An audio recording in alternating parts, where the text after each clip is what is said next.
Welcome back, disc golf fans, to final round front nine coverage of the Play It Again Sports Jonesboro Open presented by Westside Discs.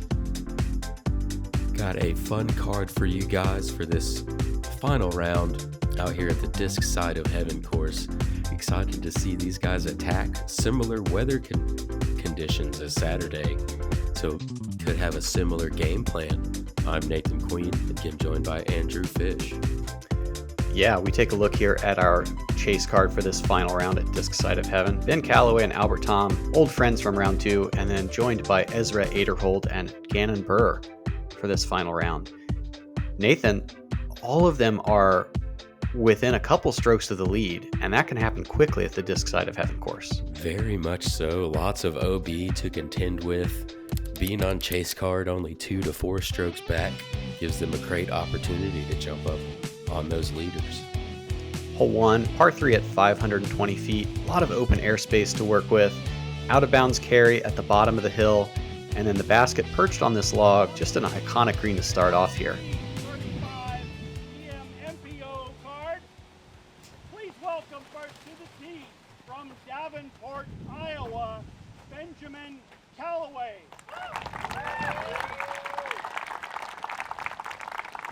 If you haven't watched round 2, go back so you can check out Ben and Albert's round before you watch them play here on round 3.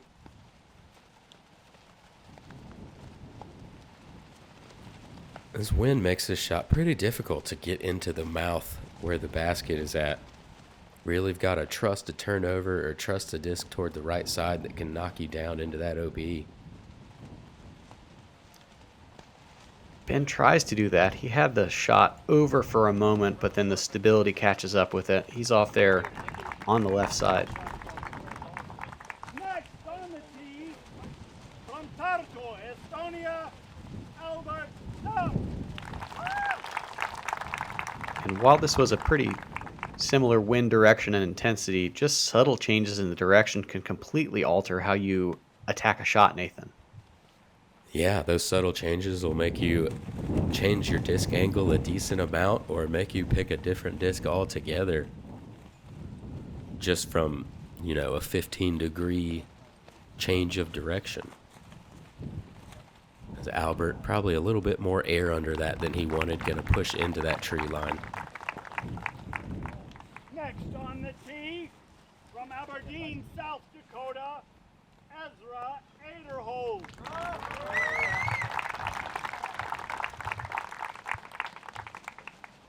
And Ezra, very proficient with distance drivers. So I personally am not that surprised to see him make his way to the chase card here.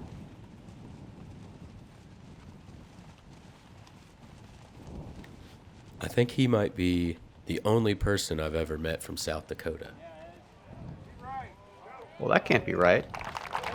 You know Nick Hansen, Gatekeeper friend.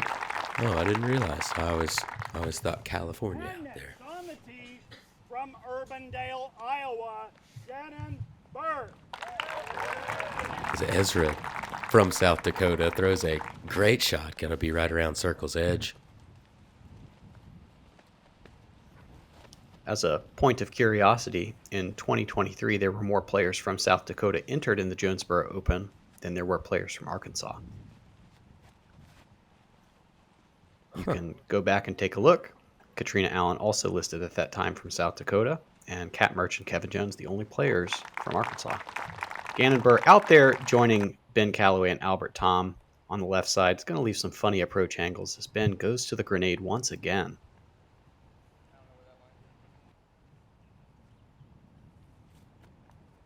And Gannon trying to punch through that set of trees. Looked like it dropped down pretty quickly, but going to get through and card his par. Albert having to go a little tomahawk overhand.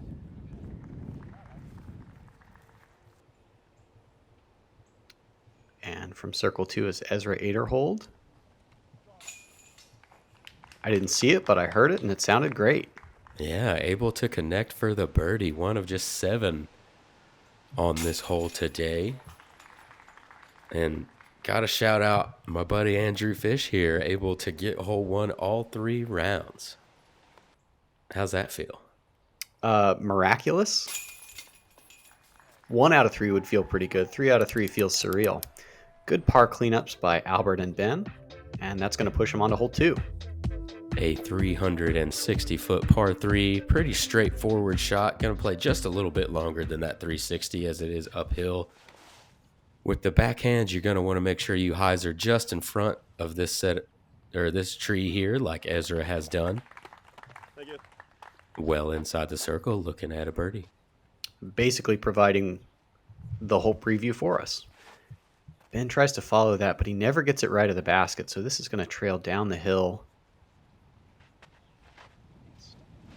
Yeah, end up in that rough over on the left side.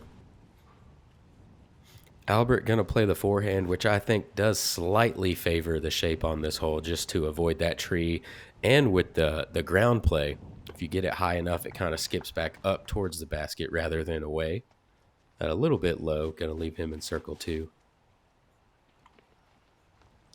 And Gannon tries to play overstable flex, but just doesn't really get it there.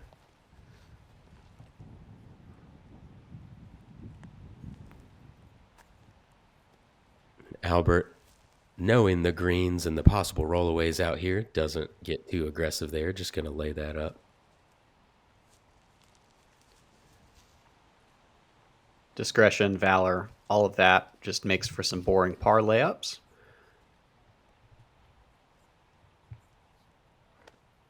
Gannon doesn't look like he was trying to lay up, but same result. And Ezra going to card the lone birdie on our card today. Starts 2 for 2. Yeah, well done for him. At 324 feet, a par 3 on hole 3. The tree bunker to the right is the biggest obstacle to deal with. Likely to see 4 forehands.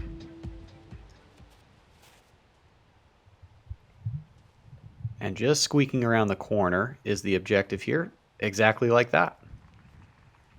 Yeah, very well done. Good distance control. Going to put him inside the bullseye there. Take a look at the flags behind Ezra. You see that they were tailwind, maybe even a little bit of right to left cross.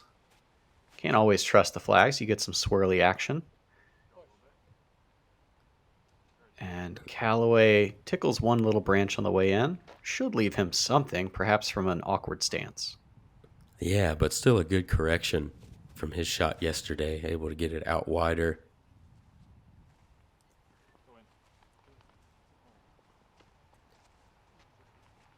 And Albert catching those branches inside as well, but going to sit down nicely inside the circle. And Gannon higher, not quite as wide, perhaps. And dunks down for a very routine birdie from the bullseye.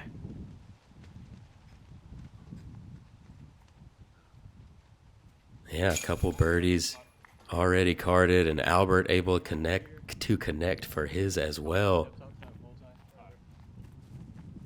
Got a chance for a diamond frame here.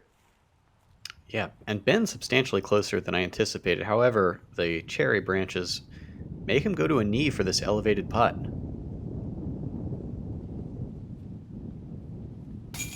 Yeah, not the best angle for a disc to enter the basket, but... Beth at 69. I just told myself, you got to will this one in there. Whatever you have, just will it in there. This man is unbelievable. This is what athletes live for. This is the moment. Got a good thing coming, and it's all I need. Everything I wanted is in front of me. It's a good.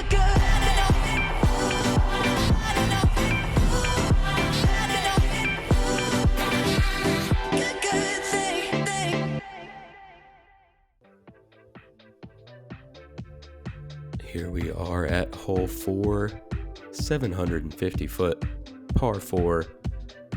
Difficult to get to a extremely great landing spot here. Backhand seems to be the play. You kind of try to push straight and then not hyzer out too much. Will give you that hyzer angle to try to miss that branch in front of the basket. Pretty left and pretty short for Ezra. Going to leave a very long approach, but still manageable, at least in the shape. Callaway, I like the way he throws this shot, kind of stays on top of the overstable disc to keep it moving straight. Yeah, and it puts him in that good spot. He's not too far left. Should be able to get that hyzer in.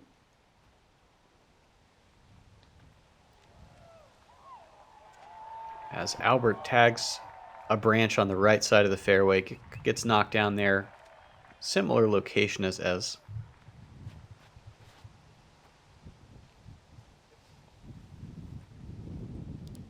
And Gannon low but straight. Yeah, nice smooth shot. Would rather have had that move a little bit left. Might have to deal with that tree straight in front of him.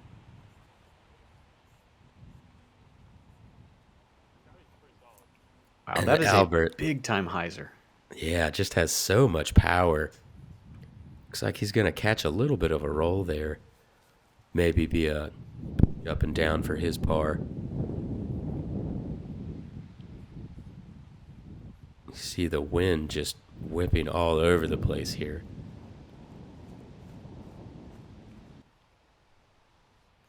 And I rather like that this green is blind. Can make it hard to find your discs or to, negotiate the speed of play during practice rounds. But you have to have developed your reference points because there simply isn't enough time to go up and look at exactly what you want to do before you throw it. Callaway cuts through the branch on the right side, and then a lot of ground action. Yeah, landed right by the basket. Looks like it was on a good angle to sit, but still gets him close to the edge of the circle now. As Gannon did have that tree to deal with a bit, now he's going to have a branch to deal with as he decides whether to run this putt or not.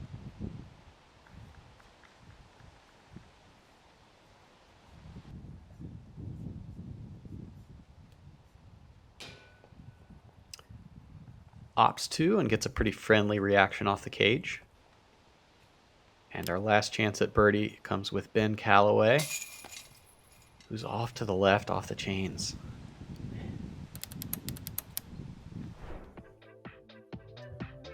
Hole 5, 360 feet, a par 3.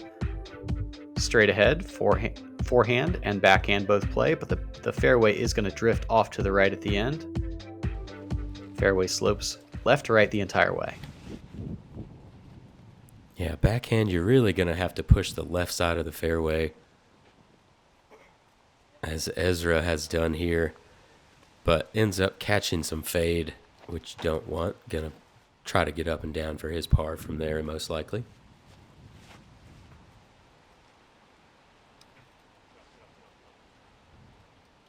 Callaway negotiates the inside of the corner. Once again, pretty hot coming past the basket, but about 22 feet for a birdie attempt. Yeah, that's not a shape you see very often here. That actually traveled down the middle and then hyzered out just in time to miss that stuff on the early right. Albert's going to be in the woods below the basket, and Gannon Buhr playing the fairway to drift. If he gets the counter skip on the ground play, that would be favorable, but he's off there with Ezra. Probably with a weird stance, but I think inside the circle. Oh, wow.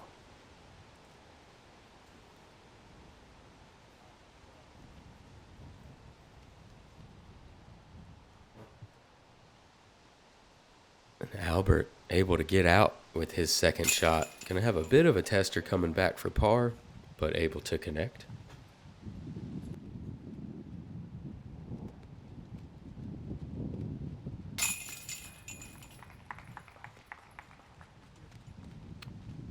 And Callaway hits. And now Gannon from a knee. It seems like his knee putts are just as aggressive as his standing putts because everything in his putt is so wrist dominant.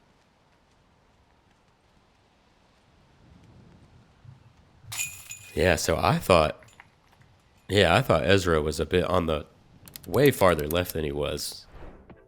Kind of misjudged that off the shot there, so great shot from Ezra.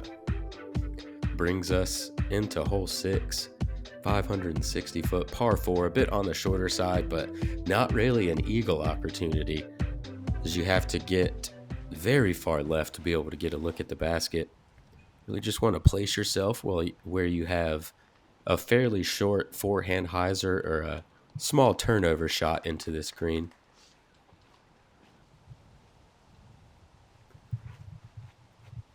Looked like fairway driver for Aderhold. Callaway right down the pipe with a distance driver nice and high to stall back to the left.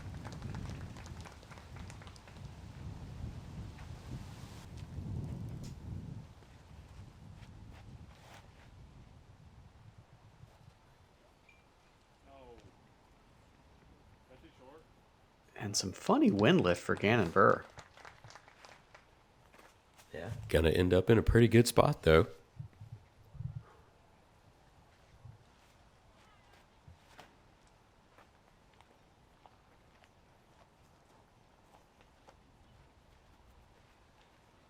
Albert just on the inside corner. We'll see if there's any branches that impede his progress.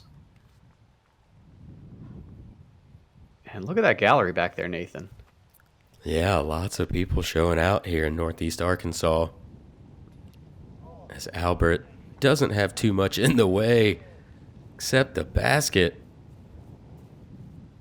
That is a heartbreaker. Yeah, that does actually cause him a little bit of trouble there. As it is, my goodness, rolls way out into circle 2.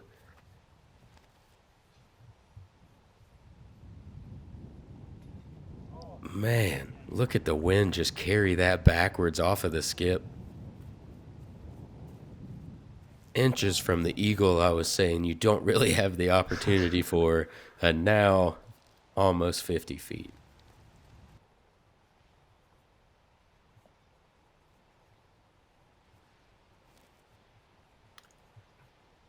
Ben not really going high or low, and that's kind of the kiss of death in my mind.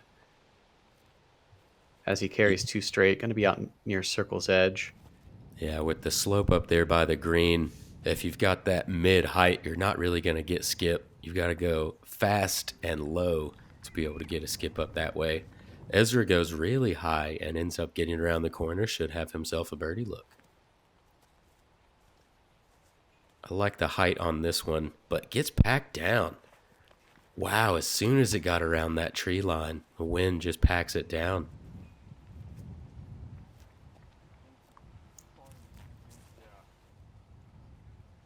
And I don't know how much Albert was able to see from his lie, but I'm sure he knows about it by now. Just lays up for his par. Then unable to convert, and Gannon, the spit through. Had a lot of pace on it, and it was a touch left side, but boy. Yeah, it's one you'd like to see stay. And I think he had to punch it in there because of the headwind. Yeah, putting back into that headwind. Those floaters don't tend to stay online. Hole 7, 655 feet, a par 4 with a carry over an out-of-bounds creek. And then almost all approaches are going to end up being blind as this basket is perched on a downslope that's pretty steep. Everybody in this group likely to attack going across. However, depending on wind conditions, laying up is a pretty viable play. Ezra going with a huge turnover flex. Does fade out nicely into a pretty good spot. Makes it across that OB.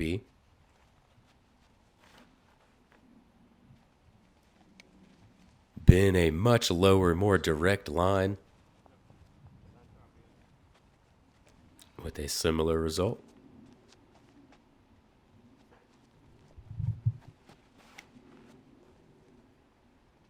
Gannon sees Ezra's choice, says that seems fun. Let me try it. And midway up the hill. Yeah, trying to get to a spot where he could possibly see this basket. I still don't think he's quite tall enough for that, though. Depends on whether he's still growing. And off to the left is Albert Tamm. Leaves plenty of angle into the green, but pretty far back. Chooses the backhand option.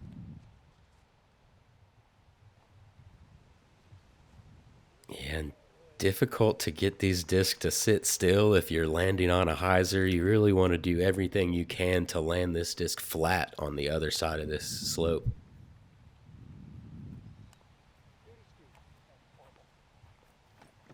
And with the wind help, Ben gets a couple little touches down the hill to 15 feet or so.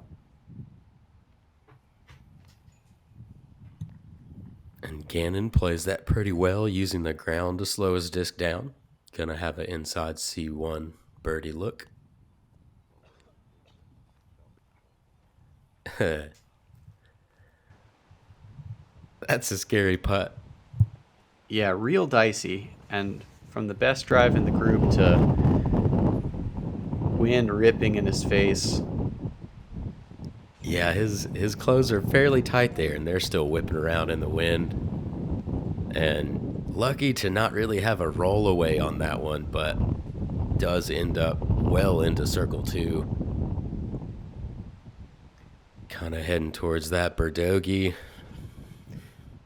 And Nathan, that's the kind of lie where, you know, you and I, we end up telling ourselves, if I'm a 10-20 player, I have to run this. It's inside the circle. Yeah, that can be a mindset, but sometimes that 10-20 player mindset is the layup, knowing you're going to disregard that bogey that could happen. Moves us into hole 8. One you're definitely not looking to bogey. Got the drone going down the hyzer gap here, but more recently we've seen a lot of players go with this tighter gap off of the tee, but easier to stay on top of the hill. As Ben goes through that gap on the left. And particularly with the wind direction coming from left to right, it does make it challenging to throw the shot that the tee pad points at and get it back up the hill. Gannon finds a branch in the middle of that early cluster. Yeah, gonna leave a longer approach than you're used to on this hole. I believe this gap originally started with the forehand or a lefty backhand and has just slowly turned into what people prefer for either shot. As Albert gets his a bit off to the left. Have a chance to make some new fans out there. And even going the route to not end up right side, we've got 2 players down there on the right side.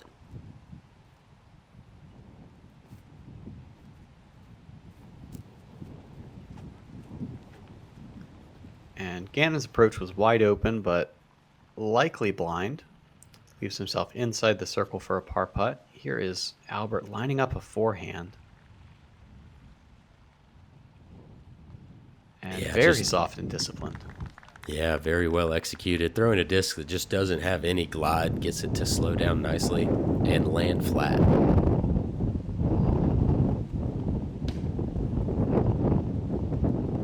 Ezra, still being aggressive from down there in the woods, takes a chance and luckily doesn't get that roll away. Ben, less branches in the way, so better opportunity for birdie. And he taps front cage. So lining up a par frame here on the 8th. Perhaps not uncommon.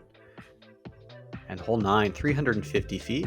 Downhill, a par 3. Here's a hazard in the cluster of trees to the left side. And this is the second half of old hole 17. Reconfigured here at the disc side of heaven a little bit for spectator access and maybe flow of play. A nice line from Ben. I agree with Gannon. I like that a lot. Yeah. Just probably could tell it was perfect out of the hand. Has that one angle that you want. Gonna get a little skip on the ground. Got that whisker tickler.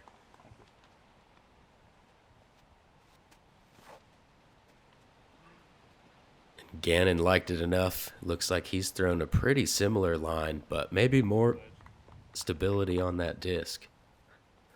Yeah, I agree. Pretty aggressive result off the ground. However, he should be in putting distance.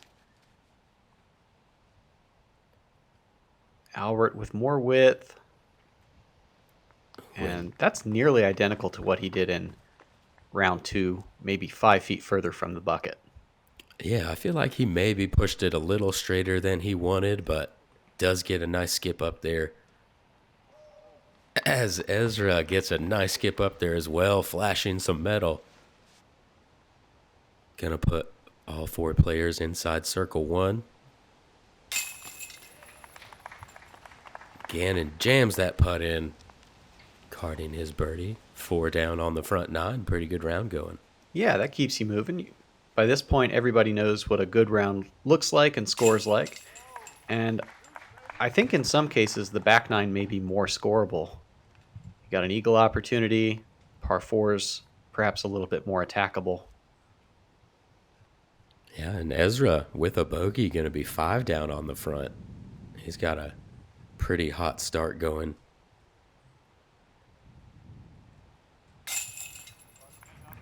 Albert a bit on the high side, but able to connect for his birdie. 2 down.